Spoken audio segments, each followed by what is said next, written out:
Hey there, Eldritch Horrors! Welcome back to another episode of D&D Creature Feature. This is the show where I read you a creepypasta based on Dungeons & Dragons, and at the end of the video you're going to get something from that creepypasta in the form of a weird homebrew for you to use in your own Dungeons & Dragons campaigns.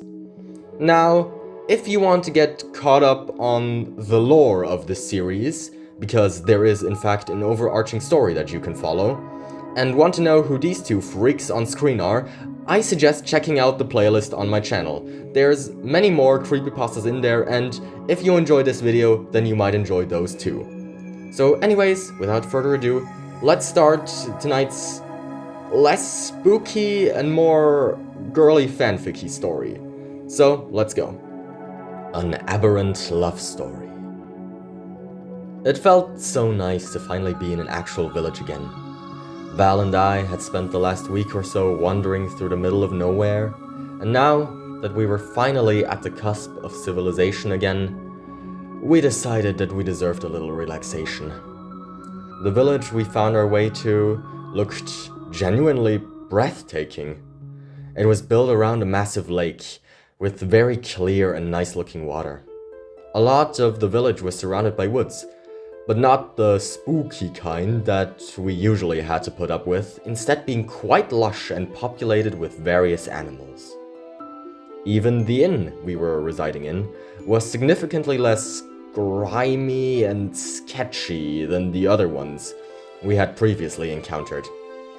And Valerie and I did indeed get a couple days of much needed peace and tranquility. However, as fate would have it, all of this would be about to change. It all happened on the day of the sanguine moon. For those unfamiliar, it's a holiday dedicated to expressing your romantic interest to a person you love. All of this is connected to some weird mythology about eldritch deities smooching or something along those lines. While I personally never cared for this holiday, the same could not be said for Valerie. She spends the day drinking in various taverns and seducing lonely men to sleep with her. Naturally, I don't tend to be around her much during this day, as I'd rather not witness her open flirtatiousness, so I typically spend the day doing something enjoyable by my lonesome. So this time, I decided to take a hike through the nature and enjoy the beautiful scenery before we had to travel to a place with a more grim and depressing aesthetic.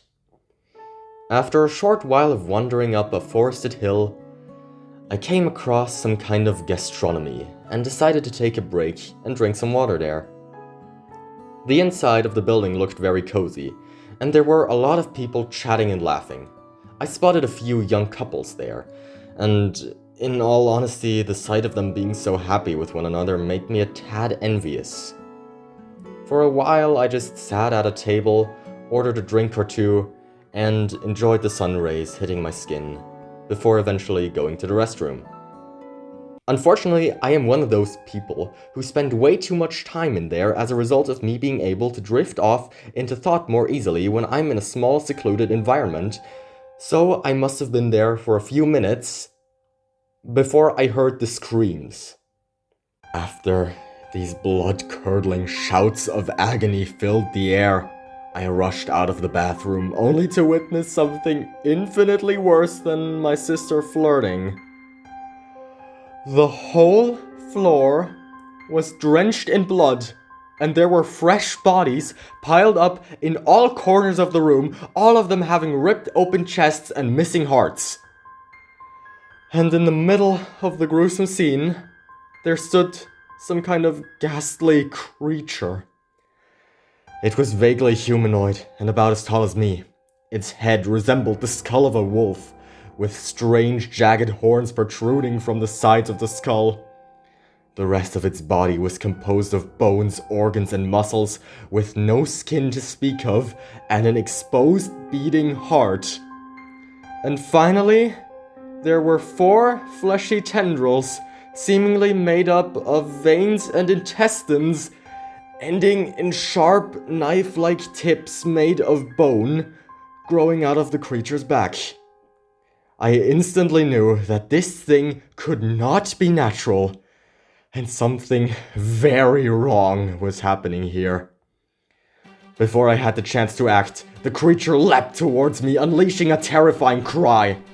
Without hesitation, I dodged out of its way and tried to lunge towards the exit of the gastronomy, when the monster turned around and stretched its hand out, as if it was trying to reach towards me, even though it wasn't nearly close enough to actually grab me. But that didn't seem to matter, as all of a sudden I was pushed towards the wall by an invisible force, and felt a searing, agonizing pain in my head.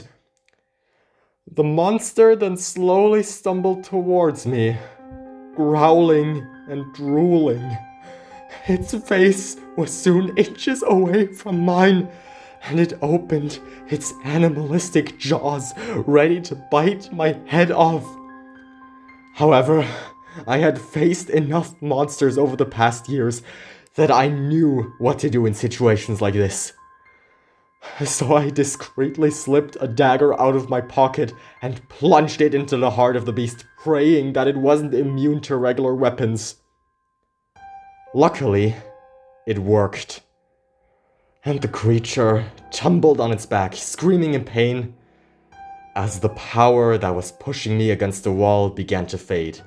And so I decided to walk away from the disturbing murder scene, presuming that the monster was dead.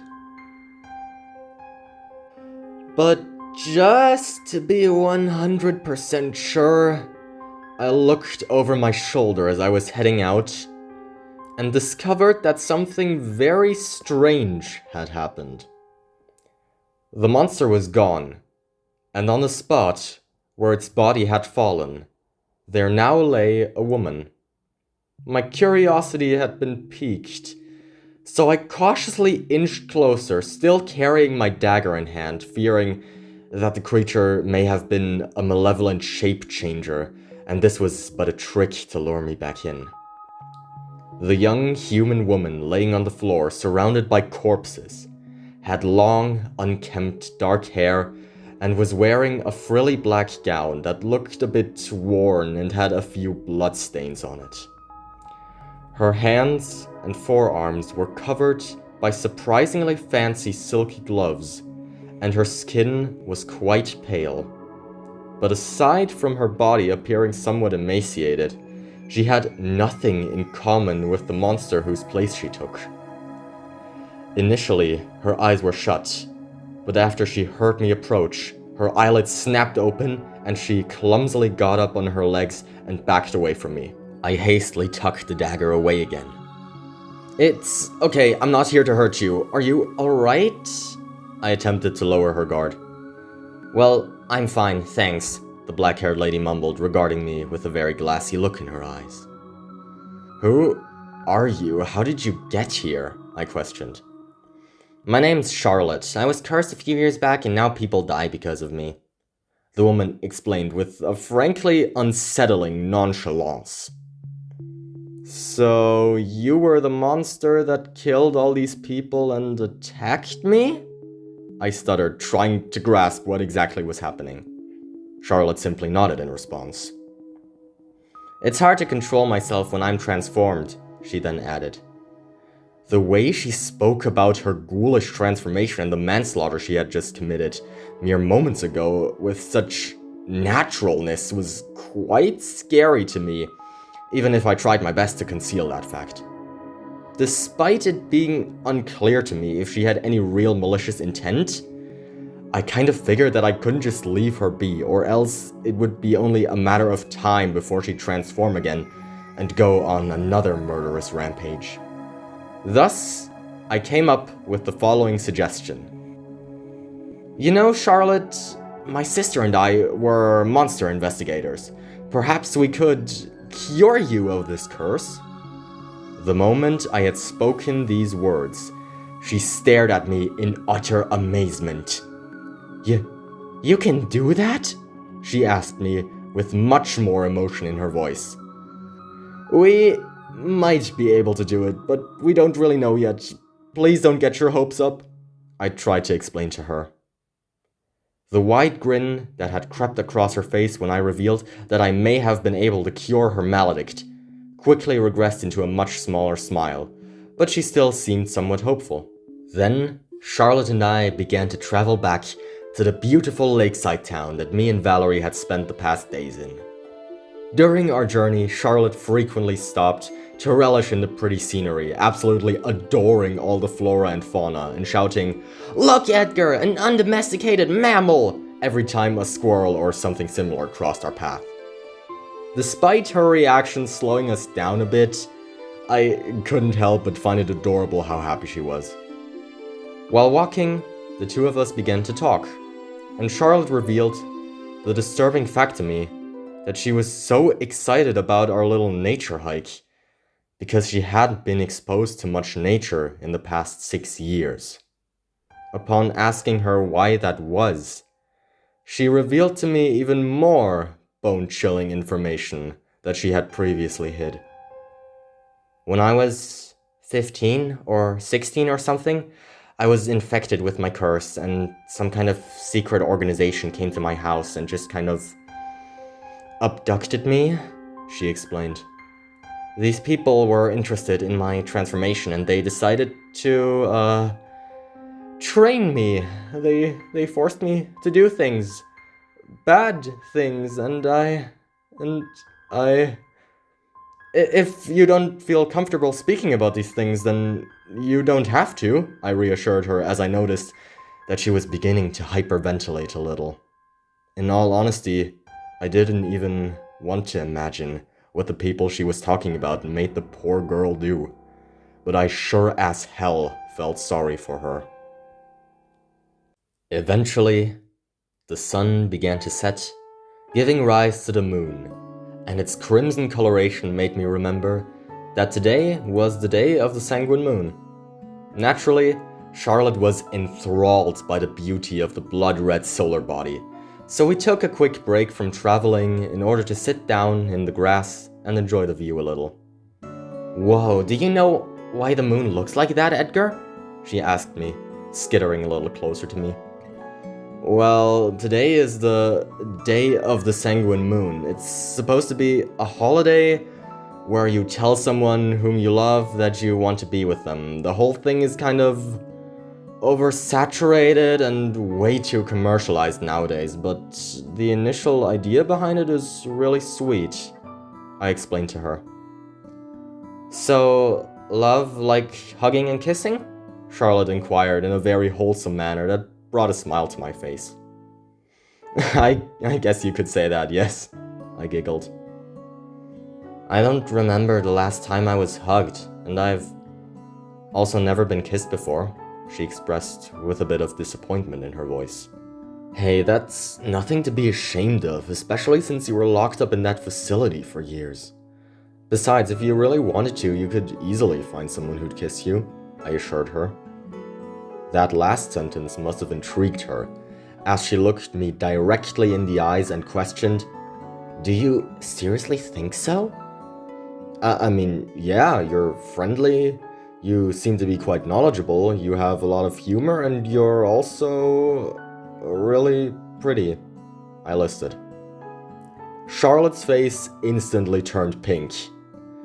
Do you really mean that?" she stuttered in disbelief. Yeah, of course, I responded.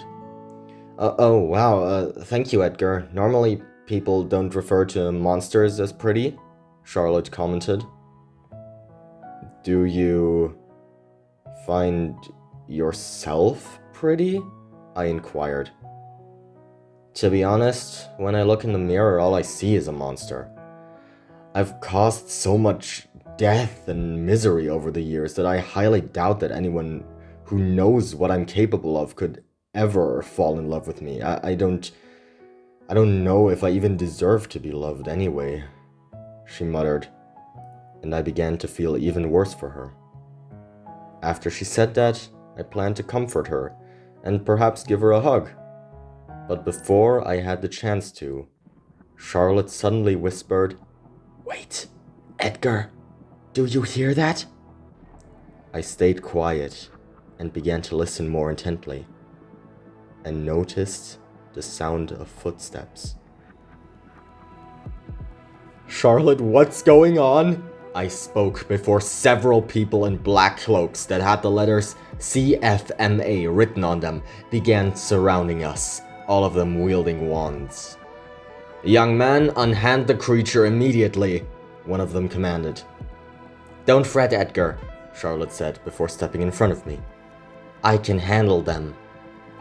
Suddenly, I witnessed as Charlotte began to twitch, her bones cracking, her limbs elongating, and her back ripping open as four spiked fleshy tendrils began to burst out of her body.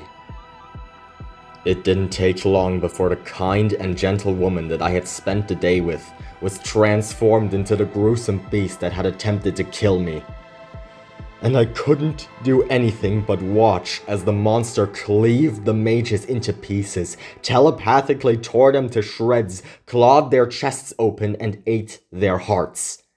The expression of pure terror that they wore on their faces before they died was genuinely scarring. Although, in all honesty, what I was most terrified of wasn't the violence itself, but the fact that I had trusted Charlotte. Just a few moments ago, we sat in the grass together talking about love, and now she was getting violent revenge on the people that had mistreated her for the past years. How quickly this seemingly sweet girl turned into her ravenous monster persona was horrifying to me. I forced myself to recognize that I needed to confront the ugly truth. Charlotte was a monster, and nothing could ever be able to change that. When the creature was finished devouring the hearts of the cloaked people, it turned towards me. Thus, I quickly grabbed my dagger. I knew that I had to go for the kill this time. I couldn't leave this monster alive. And yet, I went with my gut feeling instead. Despite all the atrocities that this creature had committed, at the end of the day, it was still Charlotte.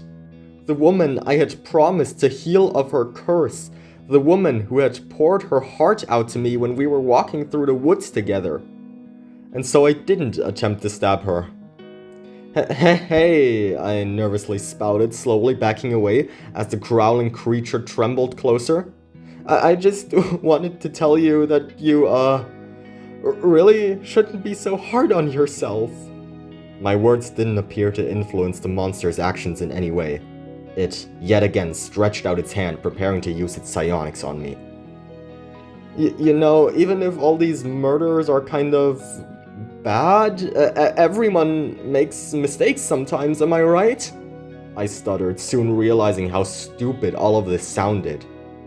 Sure, you might have been inflicted with some spooky curse, but that doesn't make you any less lovable or human. In fact, I think it's these flaws that make us people in the first place. Still no response from the creature, besides it telekinetically flinging me towards a nearby tree. Listen to me, Charlotte, when I say this. Curse or no curse, you are an awesome person. The time we spent together today was just so beautiful to me. I attempted again to get through to her as the monster came increasingly close, ready to rip my heart out too. This is probably easier said than done, but you should really forgive and accept yourself. And if you'd be up for it, I'd love to go out with you sometime soon. As the words left my mouth, the creature that was mere seconds away from mauling me suddenly stopped. I heard the sound of cracking bones and shifting flesh, and soon I found that the person that stood in front of me appeared like a mixture of Charlotte's humanoid and monster forms. I tried to kill you. How can you say that I'm okay the way I am? I'm so sorry. She apologized. Charlotte, don't you dare apologize. The fact that you're even saying sorry just proves that you weren't in control. You did nothing wrong, I spoke.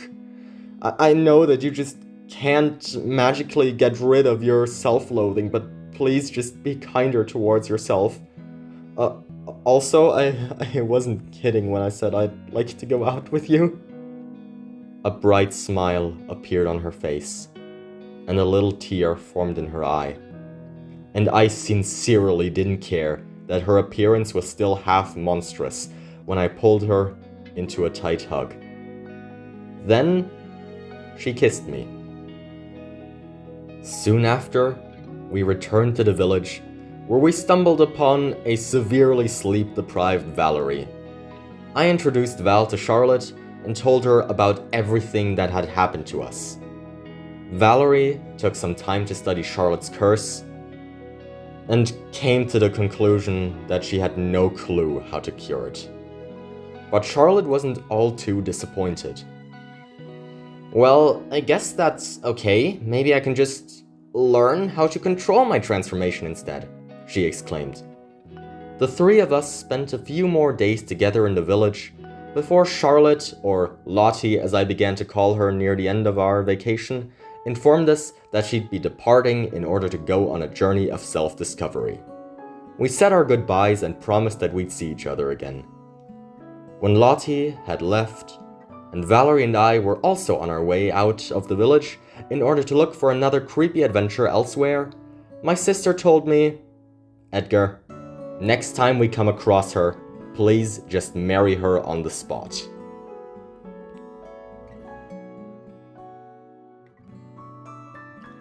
Real quickly, the next section contains spoilers as to what this monster is and how to defeat it. So if you're a Dungeons & Dragons player and you want to encounter this in your campaign, consider sharing this video with your DM. Alright, thank you.